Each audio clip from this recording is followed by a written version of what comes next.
হাত দুখানায় কাচের চুড়ি, কলসি নিয়া কাকে। এমন অনেক পরিকল্পনাই আছে যেগুলো আমরা কিন্তু বাস্তবায়ন করতে কখনোই পারি না।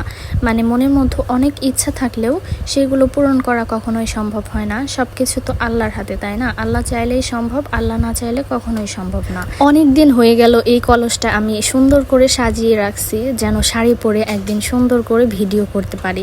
সেই ইচ্ছাটা কিন্তু আমার আজও পূরণ হইল না, কারণ হচ্ছে যে পরিমাণে গরম পড়ে, শাড়ি পরার কোনো ইচ্ছাই আমার এখন আর নাই। ভাবছি একটু ঠান্ডা পড়লে, বৃষ্টি হলে তারপরে শাড়ি পরে এই কলসটা কাঁখে নিয়ে সুন্দর সুন্দর কিছু ভিডিও করব। তো আপনারা কিন্তু দোয়া করবেন যেন ইচ্ছেটা তাড়াতাড়ি পূরণ হয়। যদিও যেই দিন আমি এই কাজটা করতেছিলাম সেই দিন অনেক ঠান্ডা ঠান্ডা ছিল, আর আমি কিন্তু সুস্থও ছিলাম। তারপরেও কেন ভিডিও করতে পারলাম না, সব কিছুই শেয়ার করব, চলুন। হ্যালো এভরিওয়ান, আসসালামু আলাইকুম, welcome to my new blog video. তখন কিন্তু আমি বাবার বাড়িতে ছিলাম। আমি আমার আম্মুকে বলতেছিলাম একটা মাটির কলস পাইলে ছোট, সুন্দর করে সাজিয়ে একটা ভিডিও করতাম শাড়ি পরে। আমার আম্মু তো আমার কথাটা শুনে খুঁজতে শুরু করলো, তার নাকি একটা মাটির কলস আছে। পরে খুঁজে বের করে দিল আমাকে, বলল এই যে একটা কলস পাইছি, এটাকে তুমি রং করে সাজাতে পারো। তারপরে কিন্তু আমি এটাকে নিয়ে সুন্দর করে পরিষ্কার করে ধুয়ে নিয়েছি প্রথমে। এরপর কিছুক্ষণ শুকাতে দিছি, তারপরে কিন্তু সাদা রং দিছি। সাদা রং বলতে প্রথমে একটু চুন দিছিলাম। আমি দেওয়ার পরে কালার হয় নাই যদিও, তারপরে আমার আম্মুকে বললাম, আমার আম্মু সুন্দর করেই কিন্তু সাদা কালার করে দিছে। এরপর তো আমি দেখে অবাক, আমি পারলাম না, আম্মু কিভাবে পারলো। এরপর সেই সাদার উপর দিয়ে আমি জল রং দিয়ে সুন্দর সুন্দর করে ডিজাইন করা শুরু করে দিয়েছি। আমি কিন্তু সম্পূর্ণ নিজের মনের ইচ্ছা মতো ডিজাইন করছি। আমি জানি এই ভিডিওটা দেখে অনেকে এসে কমেন্ট করবে, একটু সুন্দর হয় নাই, কিভাবে ডিজাইন করছেন, একটু তো ভিডিও দেখে নিতে পারতেন। আমি তাদের উদ্দেশ্যে বলবো, আমি আমার মনে যেভাবে চাইছে সেভাবে ডিজাইন করছি। এতে সুন্দর হলে হলো, না হলে না হলো, আমার এত সুন্দর করার দরকার নাই ভাই। আমি যদি অনেক পরিশ্রম করে, অনেক কষ্ট করে, অনেক সুন্দর করে ডিজাইন করি, তাহলে তো আপনারা পুরস্কার দিতে আসবেন না। সেই জন্য আপনাদের কথাতে আমার কোনো যায় আসবে না। আর এই কলসের যে রং দিয়ে করছিলাম, সেই রংগুলো হচ্ছে জল রং। এগুলো দিয়ে কিন্তু খাতার মধ্যে আর্ট করে বাচ্চারা, আমিও আর্ট করি মাঝে মধ্যে।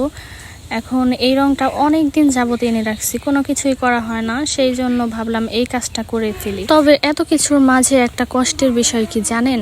এখন পর্যন্ত কিন্তু আমি এই কলসটা নিয়ে একটা ভিডিও করতে পারি নাই, আর একটা ছবিও তুলতে পারি নাই। এটাই হচ্ছে সবচাইতে কষ্টের বিষয়।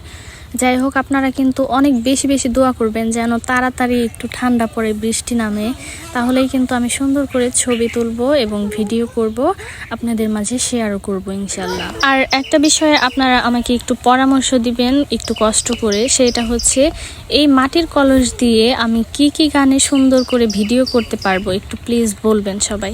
সবার ইচ্ছা অনুযায়ী আমিও কিন্তু ভিডিও করব। আপনারা যারা আমার রেগুলার ভিডিও দেখেন তারা কিন্তু একটা জিনিস খেয়াল করছেন, সেটা হচ্ছে আমি কিন্তু এখন অত বেশি ভিডিও আপলোড দেই না, আর অত সুন্দর ভিডিও আপলোড দিতে পারি না, কোথাও ঘুরতেও যাইতে পারি না, কারণ হচ্ছে আমার শরীরটা অনেক খারাপ।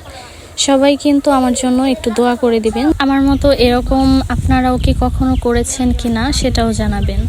আর আপনারা যদি করে থাকেন তাহলে সেগুলোর ছবি কিন্তু একটু কমেন্ট বক্সে দিবেন, আমিও একটু দেখে শিখব। এইরকম কলস ডিজাইন করে কিন্তু বিয়ে বাড়িতে অনেক সুন্দর সুন্দর ভিডিও করে, আমি সেগুলো দেখে আমার অনেক ভালো লাগে। আমার ইচ্ছে করে আমাদের ফ্যামিলিতে কারোর বিয়ে হলে আমরাও এরকম করার চেষ্টা করব। এতক্ষণ যারা ভিডিওটি দেখছিলেন সময় করে, তাদেরকে অনেক ধন্যবাদ। আমার ভিডিওটি কেমন হয়েছে একটু কষ্ট করে জানাবেন, আর হচ্ছে আমার পেজের সাথে থাকবেন। আজকের মতো এই পর্যন্তই, সকলে ভালো থাকবেন, আল্লাহ হাফেজ। তোমারে দেখিবার মনে চায়, দেখা দাও আমায়, তোমারে দেখিবার মনে চায়। দেখা দিয়া শান্ত করো, নইলে আমার প্রাণ যায়, দেখা দিয়া শান্ত করো।